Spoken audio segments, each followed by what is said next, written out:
Hey folks, it is the holiday weekend and people here are in costume. However, that's all they have in common. We are at Jacobsburg for the annual rendezvous. We're going to talk to a lot of interesting people, as you'll see right now when we go out in the open.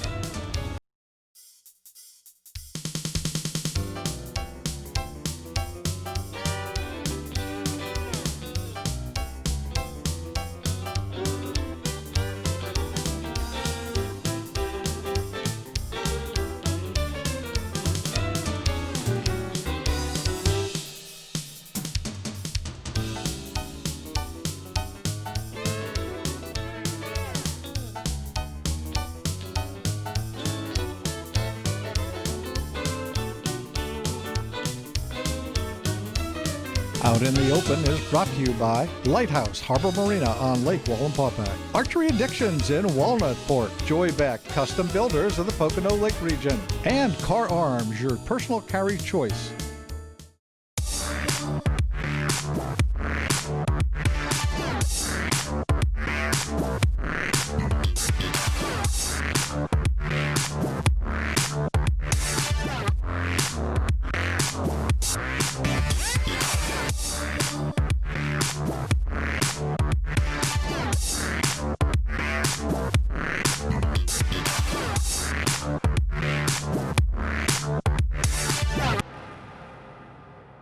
For sport, social activities, and serious competition, Archery Addictions is on target. If you're experienced or just learning, Archery Addictions is the destination for you. Proudly the largest complex in the U.S., plus open 7 days a week, all right in your backyard. Improve your aim on one of the comprehensive indoor, outdoor, 3D, or virtual ranges. Relax by the fire, visit the pro shop, and don't miss Archery Addictions events. Learn or get serious with lessons from the pros and get addicted at Archery Addictions in Walnutport. Do you dream about having a custom-built home on a secluded piece of land where the only sounds you hear are nature? Maybe a lakefront home is more to your liking. Award-winning Joybeck Custom Builders is your choice. Joybeck quality you can appreciate for many years to come. Uniquely designed to suit your lifestyle. Enjoy luxury in the Pocono Lake region. Call Joybeck 800-707-7970 or go to joybeckbuilders.com. When Justin Boone developed the first car, the Model K9, in this barn in upstate New York 20 years ago, his vision was clear: to develop a smaller and thinner concealed carry handgun than what was already on the market. Today, Carr is the leader in concealed carry handguns with 7 patents and more than 20 years of engineering and manufacturing experience. The lightweight, slimmer, thinner Carr handgun fits in your hand like no other. With 6 Premium Series, 3 Value Series, and 4 calibers available, find the one that's right for you at Carr.com. Made in the USA. Hey folks, we are at the Jacobsburg Historical Society annual rendezvous, and with me is Dave Eric, and Dave is in costume, and we're going to see a lot of people in costume. Dave, it's great to see you again here at this Oktoberfest. It is an Oktoberfest. It's the last rendezvous in Pennsylvania for the year. And that's significant because people come from all ends of the state to join us for this one last celebration of history. It's fantastic. You know, it's a great place to bring your kids and to bring families and to see the way things kind of used to be, and that's what it's all about, right? No question about that. We don't cook on electric ranges. It's wood stoves only. and people are in tents, as we're going to see, and people doing the things they used to do the way they used to do them, right? That's correct. We've lost track of history because it's so easy to get caught up with electronic devices in our modern world that we forget where the meat and the vegetables came from that goes on the dinner table. Well, we got a lot to look at. We've got a lot to see, and we're going to walk around and talk to some of the folks, and Dave's going to explain pretty much each of these things as we go through it and what goes on. So why don't we do that, Dave? Why don't we just kind of take a little break here and come back, and you'll see. Interesting, great time here this Halloween weekend. You missed it this year. Put it on your calendar for next year. We'll be right back.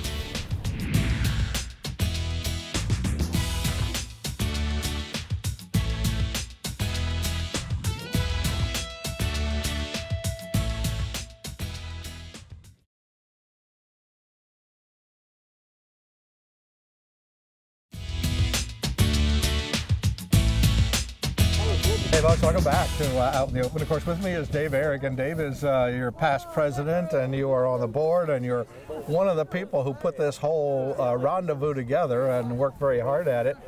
We are at the Jacobsburg Historical Society grounds, where there is all of this activity going on. We've got tents, we've got all kinds of things, and people, of course, all dressed up. But there's a reason for this, Dave, right? What's the whole purpose of this rendezvous? The whole purpose of the rendezvous is to celebrate history. The reenactment basically is historical in that the Henry family of gunsmiths, 5 generations here in Pennsylvania, built muzzle-loading rifles. And their rifles were so good that it attracted the attention of John Jacob Astor, who is the father of the Western Rendezvous out in Wyoming. He would come here to these grounds to see what was available to buy, and that included muzzle loaders, tomahawks, knives, bayonets, and would take them for trade to the west for the Indians. And once a year he would come back here to resupply. He also met with the local Delaware Indians right here on these grounds, along with the free trappers and traders from the East Coast, and would then sell his merchandise, take it out west. And everybody knows that the fur trade era made our first millionaire in the United States, John Jacob Astor, who's now famous for his hotel in New York City, the Astorian. Jacobsburg is more than just a place. It's part of our history of the United States. They were some of the earliest and some of the most prolific muzzle-loading gun builders. They supplied guns throughout the French and Indian War, the Revolutionary War, the French and Indian War, the Second Revolution, which is the War of 1812, 1813, and all the way up to the Civil War. So it was very important to the people of this area of Northampton County that they had a place to work, a place to make a living. And when you think about the frontier, this was the frontier in the early 1800s. And so the celebration celebrates life, the life of the women, the children, the men. The gun factory that's right down the hill had 80 men employed, and they would take work home with them at night. And the women would help do this work by candlelight. The women and children were sitting there with files and making locks and frizens and inletting metal, silver and brass into the rifles. And so it was a huge industry at that time, in that period of history. With with the people who show up here, these people you said come from all over the state, all over the country to attend this rendezvous, and these are people who are termed reenactors, basically. I mean, they love the period, they dress in the period, and what are some of the things that they do when they come here? What kind of activities perhaps take place? One of the beauties of the rendezvous, as you said, the attraction of people from all corners of Pennsylvania, New York, New Jersey, Maryland, Virginia, is that they get to exhibit and work on handcraft.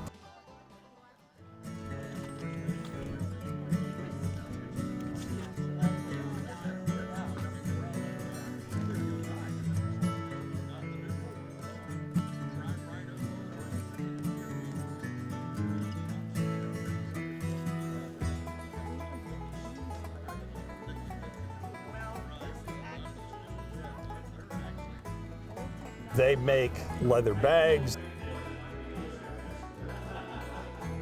They make powder horns. That's what I was thinking. I keep saying I'm going to go, but I'm going to go. They make rifles. They make utensils for cooking over the wood fire.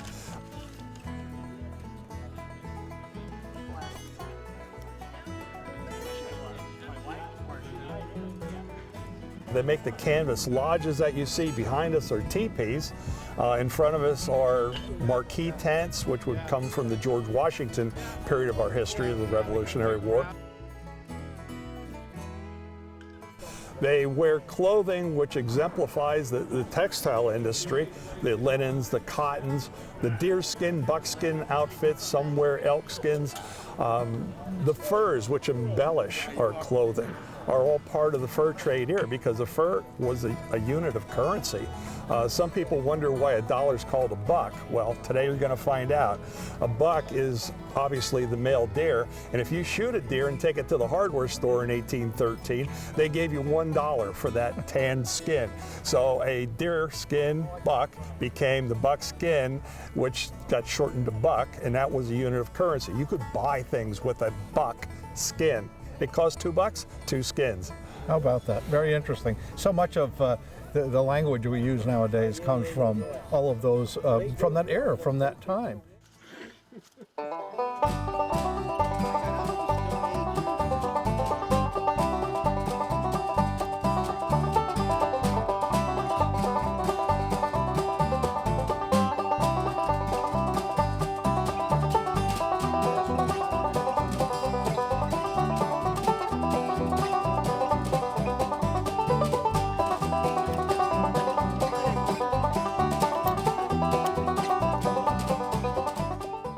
Now the people come here and they do things, but you have other things going on. You've got rifle shooting, you've got tomahawk throwing, knife throwing.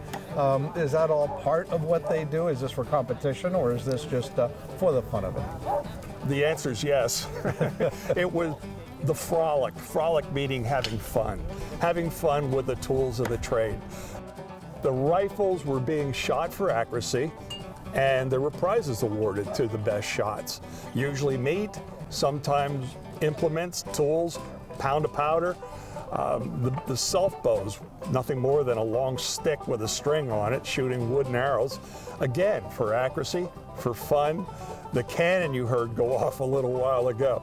Again, just for fun, although we all know that cannons are military tools.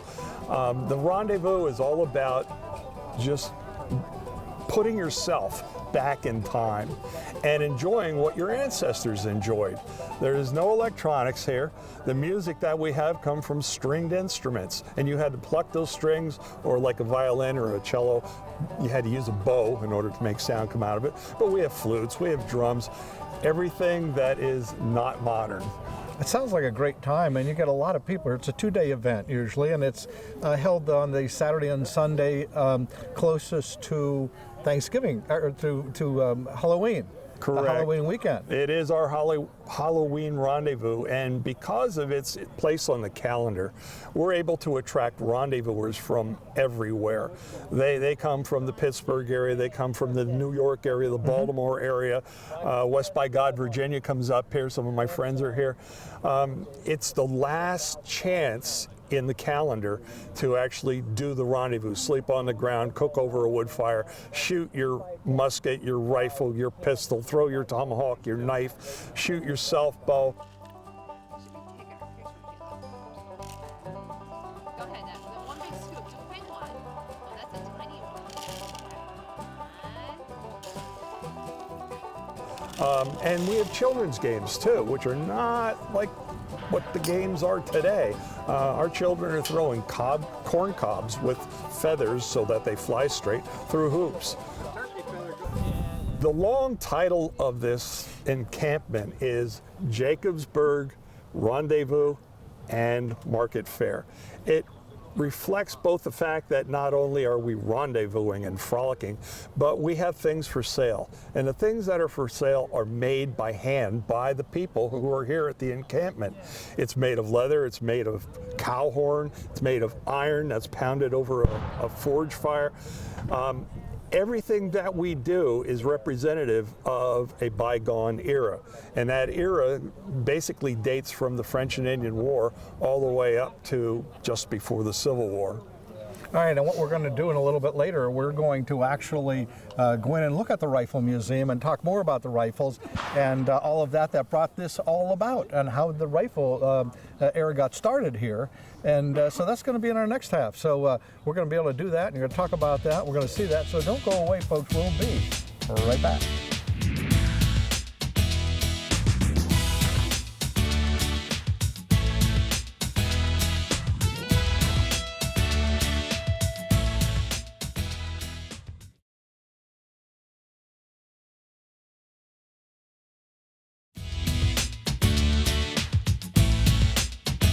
Hey folks, welcome back to Out in the Open. We are at the Jacobsburg Historical Society annual rendezvous, and we're standing in front of, we told you we'd bring you some stuff about guns, so we're going to. We're standing in front of the Nicholas Hawk gunsmithing cabin, and our friend here, Dave Eric, who is an expert in all of these things. Dave, tell us a little bit about Nicholas Hawk. Nicholas Hawk was a friend of the Henry family. In fact, he got his barrels from the Henry Gunworks here at Bolton. And Nicholas was a rather interesting individual. He stood about, maybe almost chest high, and yet, as such a short stature, tremendous talent. Not only was he an excellent Pennsylvania long rifle builder, his carving and his engraving was top shelf. As an example, modern Pennsylvania long rifles could cost you around $2,000, but to pick up a Nicholas Hawk gun, you're looking at $30,000 in the hands of the collectors. He was just that good. How good? Thanks for asking. Nicholas Hawk was such a fine engraver. He started engraving other things besides long rifles, little blocks of wood with brass on top that looked just like currency. And he got away with it for a while until he finally was caught by the authorities, thrown in prison here in Pennsylvania. And while he was in prison, he was still engraving jewelry and just anything he could get his hands on. And the prison master said one day to Nicholas, he said, "You're a man of such talent. Why don't you do things legally?" Of course, he built legal rifles, but not the currency. It was counterfeit. So Nicholas agreed to start engraving Pennsylvania currency. In fact, some of our first Pennsylvania money was engraved on blocks by Nicholas Hawk. Well, Nicholas passes on into the ages, and his log cabin sat vacant for many, many years. A number of our people, our board members here at Jacobsburg Historical Society, found out that the cabin was about to be torn down, razed. And they went up to Gilbert's, Pennsylvania, dismantled it log by log, and lovingly brought it back here to Bolton to put it on the historic grounds of the society. And we now have the original Nicholas Hawk log cabin gun shop. Amazing. Those logs are like, what, 300 years old? They are 300 years old. Wow.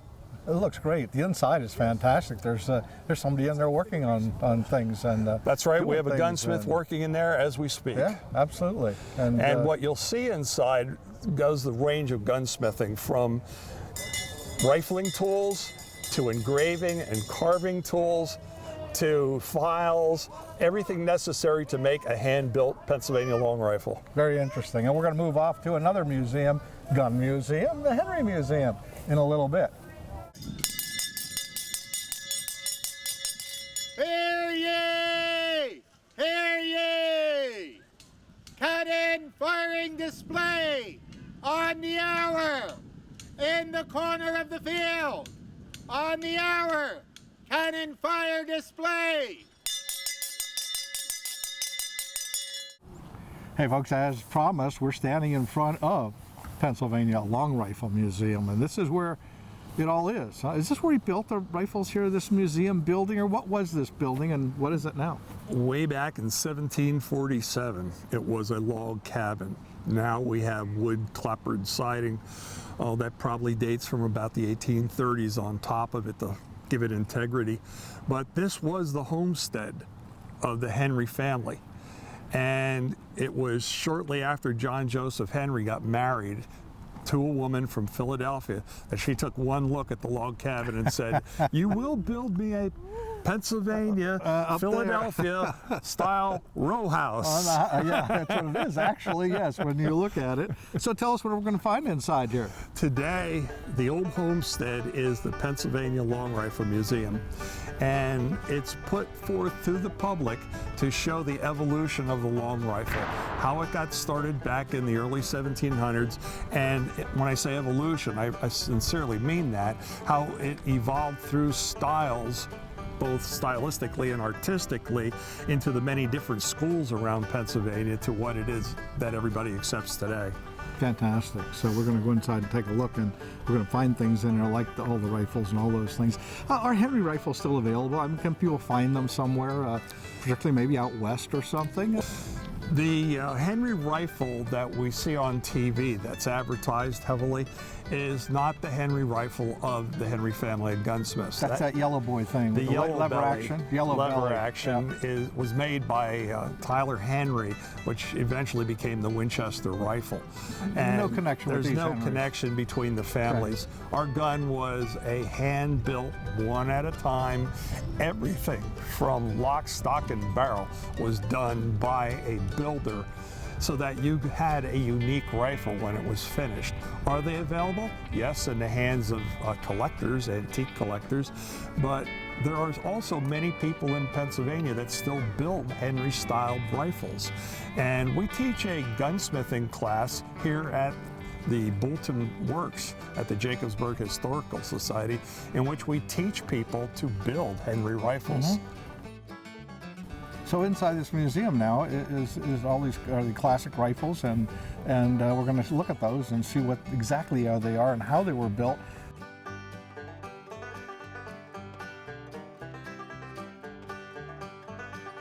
The museum opened during the summertime, during summer hours. I know the winter, we're getting into the winter now. When is the museum open?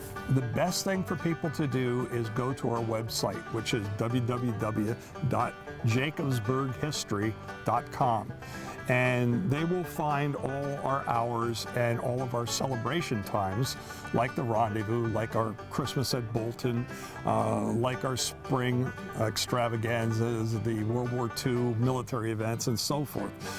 For me to tell you the exact times and places, no, I can understand that. possible. No, but the website's a good thing because people, you can go to the website, you get all this information. This is a gem right here in our viewing area, and bring the kids, bring the family. When they're open, it's a fantastic place. A lot of places to sprawl around, walk around, do kind of things, and a lot of interesting facts. Thank you so much. Appreciate you coming on. Our pleasure. We're always happy to All see you, about Alex. Jacobsburg. Don't go away, folks. We'll be right back.